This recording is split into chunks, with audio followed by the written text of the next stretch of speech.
Create your own void fill and protect your shipments with the Paper Crumpler. Simply dispense and crumple paper in one motion for efficient packing in back-of-store retail and warehouse distribution centers. Begin by removing core plugs from the roll of paper. Then, insert the support tube through the openings of the roll and mount into the cradle. Feed the paper over the top and under the brake, then around the PVC roller, pulling it towards the front of the unit and through the chute. Next, use the serrated edge of the cutter to cut the paper to a desired length.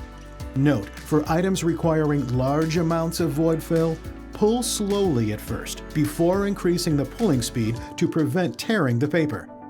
The Paper Crumpler can be used as a tabletop unit or wall-mounted to free up space and create an ergonomic workspace. The Paper Crumpler fits up to 50-pound Kraft, newsprint, and bogus paper rolls. Be sure to shop now, watch more, and subscribe.